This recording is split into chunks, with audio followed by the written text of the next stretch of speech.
Okay, listen up. If you haven't watched DanDaDan yet, do yourself a favor. Stop what you're doing, open up a new tab, and fix your life. Because this anime, no, this masterpiece is not just changing the anime landscape. It's redefining what we even think anime and manga can be. And those of you that have already watched the series and call it DanDaDan instead of DanDaDan, we love you, but you're wrong, and you definitely need professional help.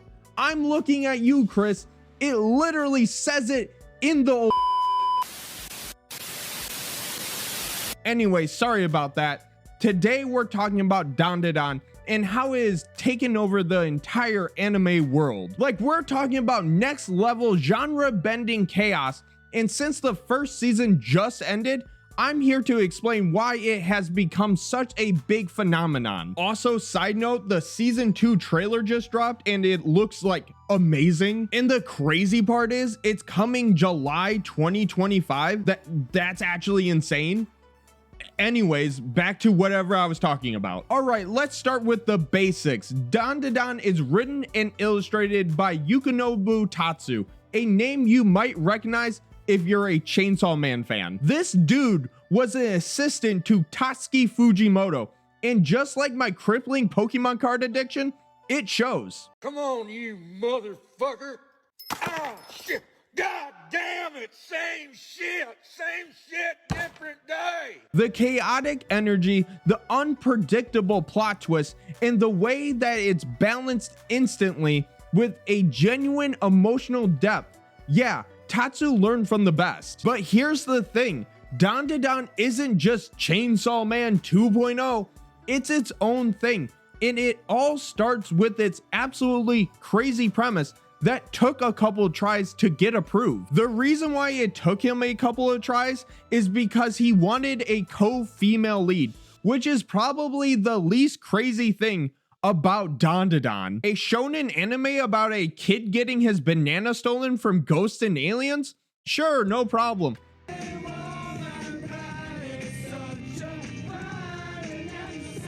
But a female main lead? The audience simply just won't understand. Anyways, we got 2 main characters to go over, but before we do that, don't forget to subscribe. I can't tell you how much I appreciate your guys' support, because without you guys, I wouldn't be able to make these videos, so thank you so much.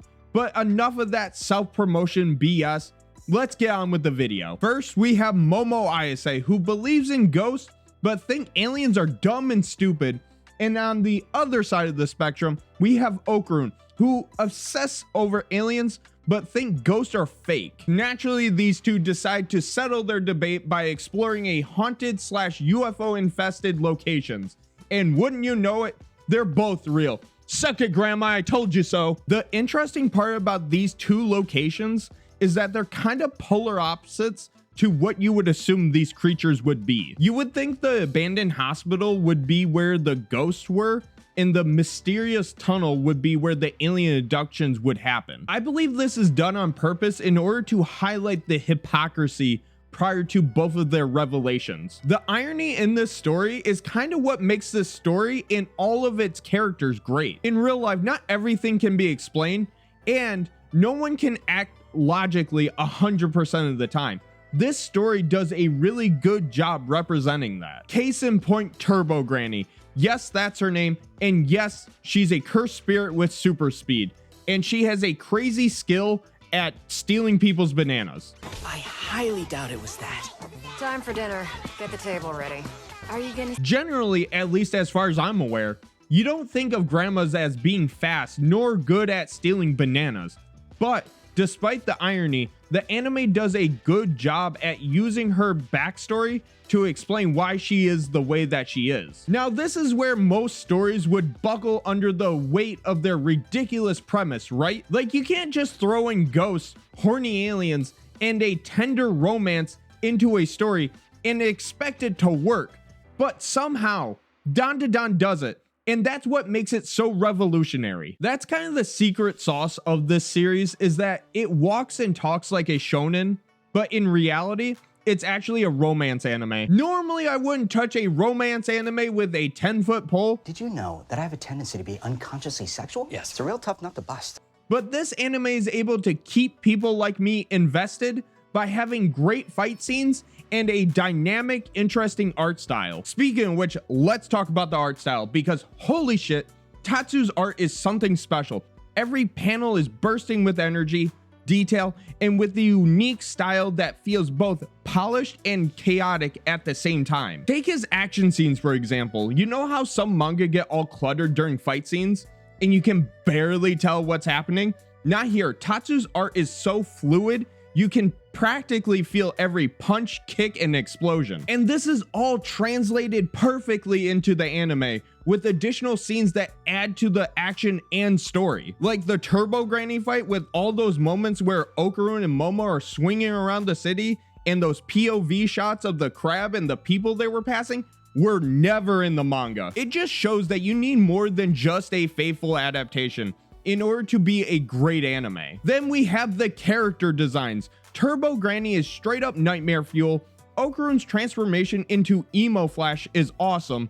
And just the character design in general are just so cool and creepy. And don't even get me started with Acrobat Silky in how her whole design is a reference to her tragic backstory. The art style in DanDaDan has this incredible way of amplifying the emotional beats within the story. A single panel of Momo crying can hit harder than an entire episode of your favorite anime. Tetsu knows how to hurt you, and he does it with style. This story isn't just blending genres, it's breaking them down. DanDaDan's story makes it so no matter how much anime you have watched, you cannot guess what's going to happen next. I personally haven't felt this way about an anime since JoJo's Bizarre Adventure. Not that they're really that similar, but they both take what the audience would assume would happen and redirect that focus towards something that reshapes the narrative. At its core, DanDaDan is about connection. The relationship between Momo and Okarun is the heart of the story, and it's one of the most genuine, well-written dynamics I have ever seen in manga or anime. Every step of their relationship feels monumental and feels as important as defeating a yokai or alien. And you would assume adding characters like Ira or Jin as potential love interests would become annoying, especially considering we know Okarun and Momo are going to end up together. But you would be wrong. They are interesting three-dimensional characters within their own right. Sure, Ira's the popular girl that thinks she's the center of the universe,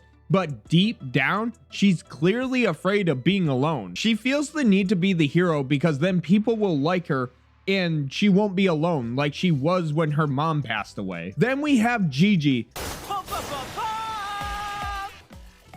You can call me Gigi. That has this crazy amount of positive energy, almost as much as Mike Guy, but this positivity is clearly some type of coping mechanism. On top of that, he has similar interests to Okarun. Usually when characters are romantic rivals, they hate each other until it's resolved. Then usually one of them either disappears from the story or becomes best friends with them out of nowhere. But in DanDaDan, they set up pretty quickly that Okarun and Gigi could become friends before the love triangle is even resolved. They most likely won't, but this interaction adds a lot of depth to both Okarun and Gigi's characters. These types of tropes are so common throughout media, but DanDaDan subverts these types of tropes in weird and interesting ways. Okay, look, I'm not saying that DanDaDan is single-handedly carrying the future of anime and manga on its back, but I'm not saying that. I get it. In a world where so many stories stick to formula, DanDaDan is a reminder that you can be weird, wild, and heartfelt all at the same time. It's proof that taking risks pay off, and it's setting a new standard for what we expect for this medium. So the reason why DanDaDan has changed everything is because there isn't just one reason. DanDaDan isn't just one thing. It's a bunch of different genres mashed together perfectly with a solid art style and writing to back it up. But that's all for today. Let me know in the comments what's your favorite moment from season 1, And do you think that the anime adaptation has lived up to the hype so far? Also, before you go, don't forget to like, subscribe, and hit that noti bell, because we got a lot of anime to talk about this anime season. See y'all next time, my fellow shinobi.